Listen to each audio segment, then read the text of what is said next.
Bonjour à tous, c'est le Zerkiller qui vous parle pour une nouvelle review vidéo, aujourd'hui consacrée à un ensemble de jeux Lego Nexonites sorti en 2016. Il s'agira de la référence 110325 Infernax Captures the Queen, ou en français Infernox capture la reine.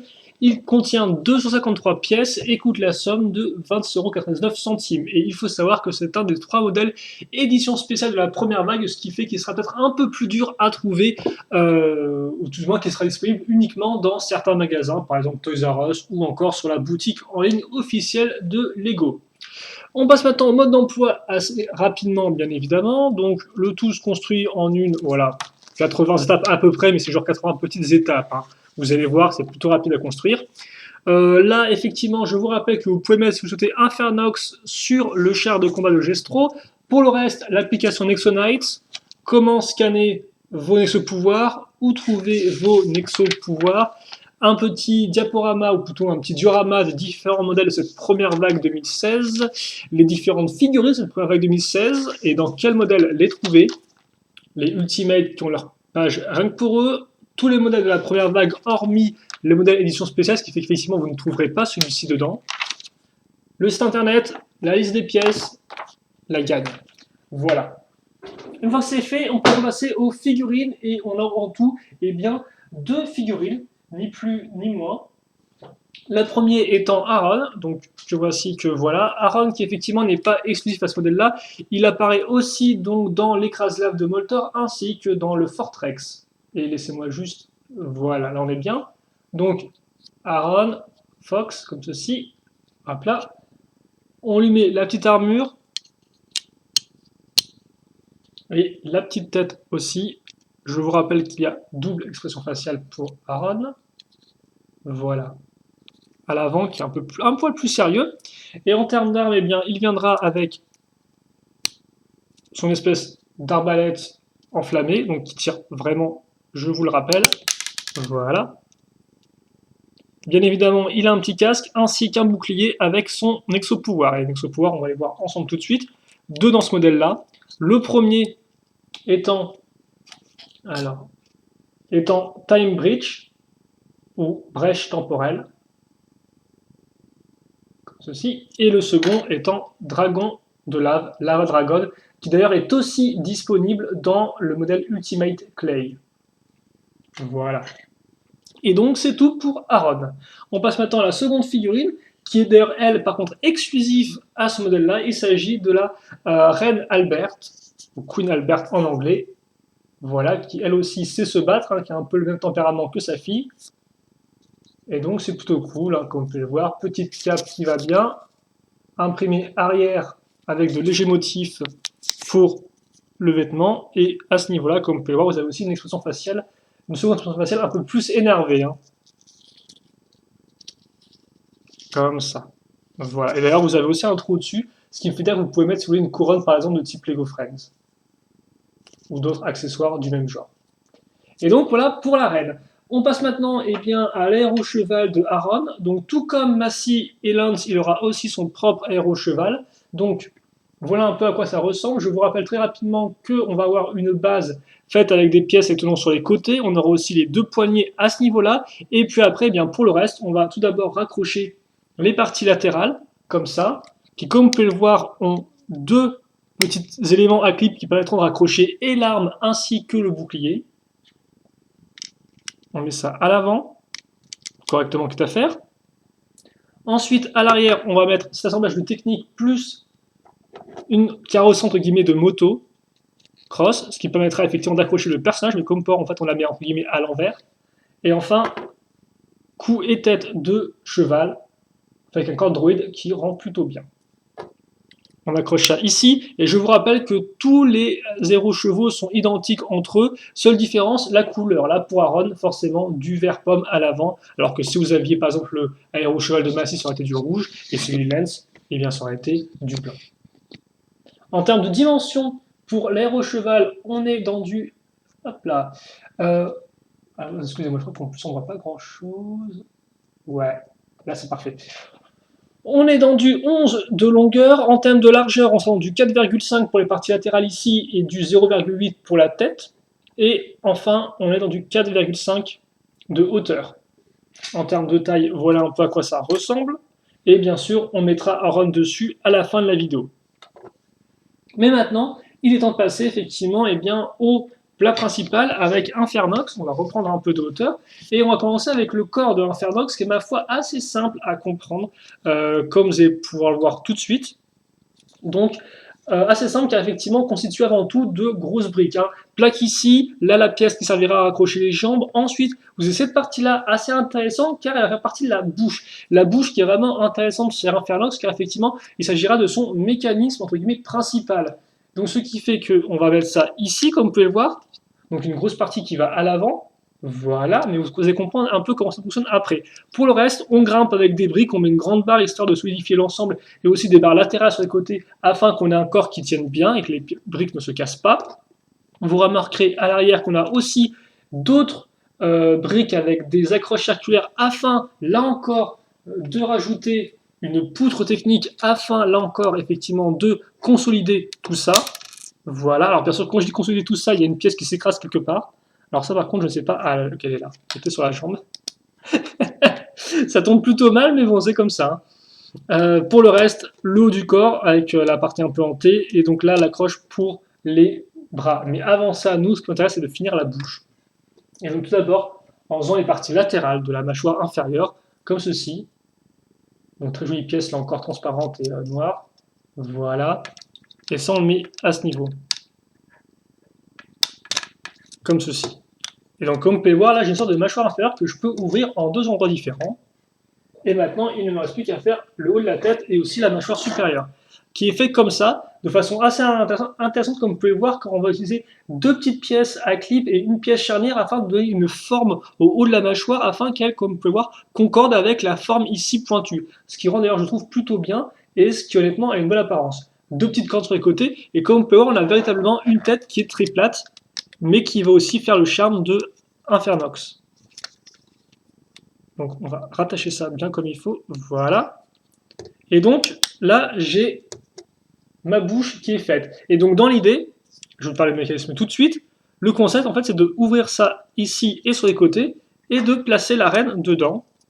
Et donc ce n'est pas un robot, mais c'est véritablement en fait comme si Infernox mangeait la reine. Voilà. Donc il l'a avalé dans son dans sa grosse bouche. Donc bon, c'est ça le mécanisme effectivement. D'où ce côté un peu vraiment, voilà, un peu très ouvert avec des parties que vous pouvez ouvrir et déplacer. On passe maintenant aux jambes. Alors les jambes sont très simples comme vous pouvez le voir, c'est vraiment brut de chez brut dans le sens où on aura une brique au-dessus, une brique en dessous, on accroche le pied comme vous pouvez le voir, très simple, hein, avec deux pièces comme ça ici. On met une brique au milieu pour attacher les deux et voilà, hein, c'est fait. Rien à dire plus là-dessus. Bien sûr, on continue avec le orange transparent, qui d'ailleurs rend très bien. Honnêtement, le schéma de couleur est vraiment très propre sur Infernox. Le mélange noir et orange transparent rend vraiment bien. Encore plus quand on sait qu'on a des belles pièces orange transparentes, comme par exemple celle qu'on va avoir au niveau de l'épaule pour le bras, hein, avec la jolie demi-sphère à pic qui rend vraiment très bien. Pour le reste, la main avec ses trois griffes ici, la petite pièce pointue à ce niveau-là qui rend aussi plutôt bien, je trouve, pour le... Non, j'ai plus le nom pour cette partie-là de la main. Et là, vous avez des accroches qui seront utiles pour la suite. On verra ça avant tout avec la main droite, qui est identique en tout point, sauf que elle, effectivement, elle va permettre d'accrocher le marteau d'Infernox. Un marteau avec mécanisme, comme vous pouvez le voir, hein, petite barre que je vais pousser contre mon disque.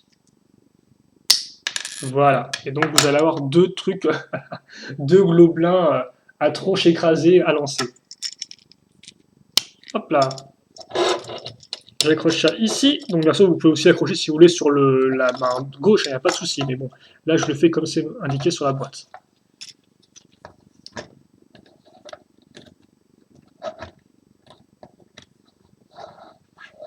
Et voilà, effectivement, une fois Infernox terminé, donc excusez-moi, il faudra peut-être juste que je remette ça. Voilà, donc là je pense qu'on voit clairement effectivement qu'il est vraiment très écrasé au niveau de la tête, ce qui est assez rigolo. Je vais juste voir si on est bien placé. Voilà. Donc en termes de dimension, pour Infernox, on est dans du 12 à 15 cm de large. Alors effectivement, 12 cm, c'est plus entre d'un pied à l'autre, 15 c'est plus d'une pointe à l'autre, hein, comme on peut voir, mais on reste un peu dans la même dimension. Idem d'ailleurs aussi en termes de profondeur, 6 cm pour vraiment tout ce qui est le corps en lui-même, mais 15 si vous incluez la queue.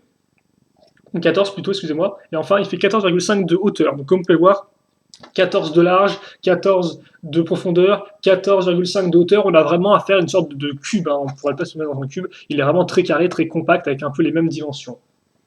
Voilà. En termes de comparaison de taille, bah, j'en fais rien avec notre reine Albert. Voilà. La mère, bah, forcément, de Massy, hein. Ça j'ai déjà précisé. Et donc en termes d'articulation, voilà à peu près ce que vous pouvez faire. Lever jusqu'ici et mettre à ce niveau-là. Vous pouvez aussi un peu bouger sur les côtés. Et pour les bras, c'est à peu près pareil. Peut-être un peu moins au niveau de l'épaule. Je rappelle que le doigt sont articulés. Des fois, effectivement, il arrive que, comme on peut remarquer, les épaules touchent un peu les cornes et se bloquent dedans, mais c'est pas non plus trop grave. Vous pouvez quand même faire pas mal de mouvements sans que les ailes se bloquent. Et bien sûr, comme on a pu le voir ensemble, la bouche peut s'ouvrir, mais c'est avant tout, c'est quand même plus pour accueillir la reine qu'autre chose. Même si effectivement, si vous ouvrez juste la mâchoire supérieure, vous pouvez faire comme s'il tient la reine par les jambes. Voilà, par exemple, et faire comme s'il l'avalait, hein. Bon, après, je vous laisse vous amuser tout seul pour faire tenir la reine. Voilà, par exemple, vous pouvez faire ce genre de choses, il n'y a pas de souci. Faire quand même quelques petites poses assez intéressantes avec Infernox. Et bien sûr aussi, la queue peut bouger à l'arrière. Et d'ailleurs, vous devrez l'enlever si vous souhaitez accrocher Infernox au reste du char de Gestro, effectivement, si vous avez aussi ce modèle-là. Bon, il est temps de faire quand même une petite conclusion sur Infernox. Et donc, alors, est-ce que je vous conseille ou pas? Eh bien, je peux vous le conseiller, mais il n'est pas non plus parfait. Il a quand même quelques petits points à redire, Infernox, et on va voir ça ensemble. Mais avant toute chose, déjà, on va commencer avec la sélection de... Bah, oui, plutôt pas mal, il fait assez flippé. Bien sûr, il peut aussi servir de ses deux mains pour prendre le véhicule de Aaron. Voilà. Et donc oui, ce que je voulais dire, c'est que en termes de figurines, on a Aaron et la reine. Donc la reine, c'est plutôt cool de l'avoir. En plus, elle est exclusive et c'est un personnage qui apparaît en plus dans la série. Donc c'est toujours intéressant pour augmenter un peu vos histoires et autres choses comme ça. Voilà. Après Aaron, bon, j'ai pas grand chose de dire dessus. C'est cool parce qu'au moins comme ça, on a son héros cheval. Après, c'est une figurine qui est assez courante, hein. Vous pouvez la retrouver dans plusieurs modèles, mais je vais pas revenir dessus. Ça, effectivement, je l'ai déjà dit un peu plus tôt dans la vidéo. Voilà, donc il n'y a pas grand chose de plus à dire sur les figurines, elles sont assez correctes. Une rare, une un peu moins rare. Comme ça. Après, pour l'héros cheval, là encore, j'ai pas grand chose de plus à en dire. C'est un modèle qui fonctionne. Ça, on a déjà pu le voir effectivement avec Sunmassy et Lens auparavant dans mes vidéos review. Ça ne change en rien du tout ce fait-là. Et c'est toujours un beau véhicule, je trouve, qui est bien pensé, qui a ce côté un peu médiéval, mais aussi futuriste. Et honnêtement, qui rend plutôt bien. Après, pour ce qui est de celui de Harold en particulier, moi personnellement, la couleur verte ne me fait rien de particulier. Donc voilà, à vous de voir ensuite si vous préférez avec la couleur verte ou non. Mais c'est assez anecdotique, quoi.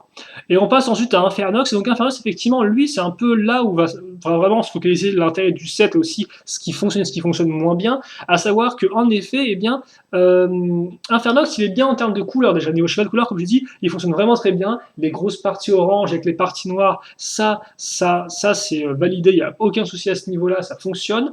Par contre, c'est vrai qu'il a d'autres petits problèmes. En termes de construction, tout d'abord, on est dans quelque chose qui est soit intéressant à construire, avec par exemple effectivement la bouche, ça c'est vraiment intéressant à construire, soit qui est un peu plus simple. On pourra par exemple penser aux jambes, où effectivement à ce niveau-là, bon, ça reste après assez classique, il n'y a rien. De toute façon, je pense qu'au final, la construction en elle-même n'est pas vraiment le problème. Si vous voulez, le problème va venir plutôt des mécanismes et du design. Parce qu'en termes de mécanismes, ils fonctionnent plutôt bien. Les articulations sont assez correctes en soi, avec quelques petites limitations ici et là, mais ça passe, on va dire. Et forcément, le mécanisme d'avaler la reine dans sa bouche, là aussi, est quand même une idée qui est assez originale. Et après, effectivement, c'est là où ça devient un peu plus problématique, c'est qu'en termes de design, eh bien, les mécanismes ne sont peut-être pas...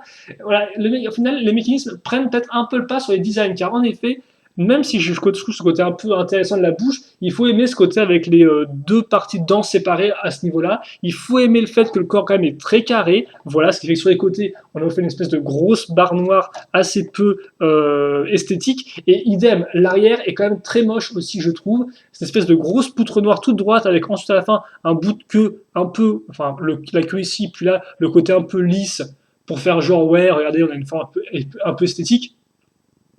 ne rend pas bien du tout parce qu'effectivement, voilà, on a une sorte de gros bloc ici, et puis tout d'un coup, on a une petite forme un peu courbée ici. Et ça, c'est un genre d'enchaînement qui est un peu foireux. Idem, effectivement, si vous regardez la bouche au côté, elle est ouverte, quoi. Elle est ouverte, c'est pas top. Et idem aussi au niveau des jambes.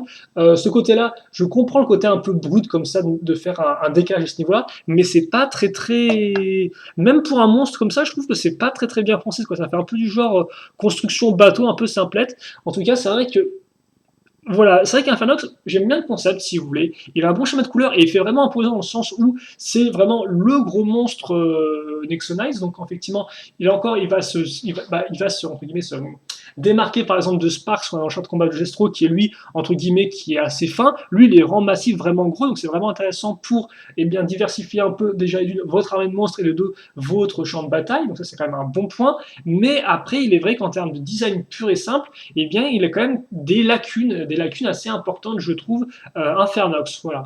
Donc c'est vrai que quand je l'ai construit pour la première fois, j'étais quand même assez content, je trouvais ça assez rigolo, et c'est toujours aussi rigolo. J'aime bien le design en lui-même avec ce côté un peu la tête vraiment très plate, etc. Avec les grosses épaulettes, ça fonctionne bien, mais néanmoins, il y a quand même ces petits soucis à prendre en compte peut-être avant l'achat. Donc voilà, je pense avoir fait le tour à peu près pour Infernox. Donc oui, je peux vous le conseiller parce qu'il y a des bons éléments, il est unique dans son genre, l'arène est plutôt cool, un véhicule à l'aérocheval fonctionne toujours aussi bien, mais de l'autre côté, Infernox, donc lui quand même, voilà, pêche un peu sur certains endroits. On va se quitter là-dessus. J'espère que vous, en tout cas, vous avez apprécié cette vidéo. Bien évidemment, si vous avez des questions, des commentaires, n'hésitez pas à les poser. J'y répondrai avec grand plaisir comme d'habitude. Et puis nous, on se retrouve plus tard pour de nouvelles vidéos. Portez-vous bien, passez une bonne journée, une bonne soirée, une bonne ce que vous voulez. Et à la prochaine donc pour de nouvelles vidéos. Allez, salut à tous.